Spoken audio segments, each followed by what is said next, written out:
the Ottawa Bluesfest. Can you introduce yourself, sir? My name is Bill Wharton. They call me the Sauce Boss, and I've come to this planet to spread the gospel according to Gumbo. That's beautiful. Beautiful. The planet according to Gumbo. So I was checking out your websites. Yeah. All the links onto your websites. Right. And there was a very strange and peculiar story I came across. Yeah. I heard that you had walked out of your house in the early 70s and found a 1933 vintage National steel guitar in your front lawn. Yeah. This is apparently what led you down the path to playing the blues. Yeah, well, I played How did that guitar magically appear on your front lawn? Well, a friend of mine was leaving town, and he was trying to lighten his load a little bit, you know. Yeah. Back in the early 70s, everybody was doing this nomadic thing, if you know what I'm saying. Right, right. And so he looked at this guitar, he said, you know, I think Bill could probably use this. So he leaned it up against my daughter's bicycle there. And I'm, you know, just a musician walking out, and it's like, whoa. You know, I picked it up, it's like 33 vintage National steel guitar. Exactly, yeah. It's like the guitar from God. So right? you had eye imprints on the inside of your glasses. Like, holy mackerel, look at this thing. And it was an incredible gift, and also it was an incredible responsibility, because I figured if this guy, whoever it was, I didn't know who it was. Right. If he ever came back and I couldn't play the bejesus out of this thing, I'd have to give it back to him. Oh, yeah. And that's the last thing I wanted to do. No. So, but I mean, there was more to it, because, you know, that old National, late at night, when everything's died down, you know, and you can just put the slide on it and wail a little bit. Yeah. It's like a Les Paul through a Marshall, only quiet. You know what I'm saying? Right. It's really, really an incredible tone. You still have it? Oh yes, Yeah. it's on all my albums. Yeah. And you know, I don't carry it around with me because it's a little bit hard to hear with a band, you know. Okay, all right. But I love playing it still. You know, that's a good segue. Speaking of your albums, there's a connection between you and Jimmy Buffett. Oh. And he recorded "Let the Big Dog Eat" and "Great Big Fanny." Well, he recorded on Margaritaville Cafe. Well, actually, that was us.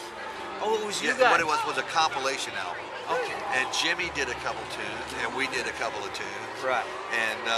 And then he did this song. It's called "I Will Play for Gumbo," and he's got a verse about me in it.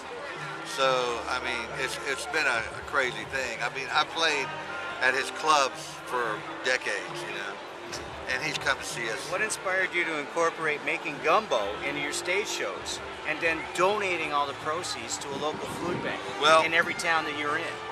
Well, we do a thing where we have a gumbo pot at our shows. Right. And people put money in that, and that's what we donate. That's your Planet Gumbo pot. Yeah. Yeah. Well, I've been doing the gumbo and music together for 20 years.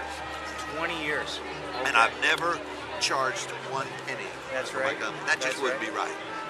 Yeah. No, you know what I'm saying? I'm a testament. I was there. I'm telling you. And I fed over 170,000 people for free. That's amazing. And all this time, I'm thinking to myself, you know, there's got to be some way, because I get so much energy from all these people in all these places, to put a little bit of it back into the community. Absolutely. So what we did is we discovered Planet Gumbo. Okay. It's a really cool place to dwell. What I do in this lifetime is a drop in the bucket. Yeah. But I know what drop is going into what bucket. Exactly. And so, you know, if I can just be an example, we all can do something for our neighbors. Yes. My number one love next to your what? Is love itself. Okay. And it's all the same. Whether I'm cooking food or playing music or talking to you, the deal is we've got to get the word love out. one another and have a good connection with each other and try to communicate. Yeah. No matter what level you're on, because that's what's going to make a difference. You know, that's what's going to make a difference. If we can all connect Yeah. and be aware of each other. Yeah. You know? Yeah. You know? I understand that. Yeah. 100%. Yeah. You got it going on. Well, thank you. I got one more question Yes, for sir. you. I know you love Florida and you love eating in Florida and you Yeah. love playing in Florida. Can you tell?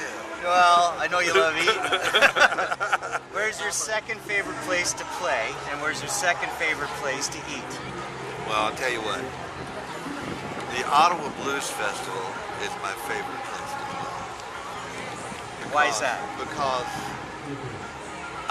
for one, I love Canada. I love the people of Canada. And this is such an incredible laid-back scene. You know, this and in France are my two favorite places. France, to play. okay, yeah. We've done a lot of work in France also, but this is, you know, we played here like 7 times, right? And I mean, when you see 7 years or 7 times? 7 Because you're times. playing twice this year, right? no You're playing 7 years. 7 years because Yeah. you're playing tomorrow and Sunday. Yes. Yeah. But we've come up here 7, you know, for seven different. Right. Anyway, and I mean, when you get like 15,000 people watching Smokey Robinson with a symphony, all going like this. Yeah.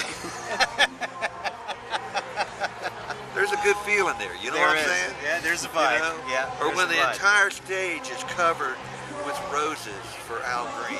Yes. Where yeah, you yeah. can't walk without stepping on a rose. That's right. Yeah. You know what I'm saying? And that's all there from the audience. Ottawa is a class act. Yeah.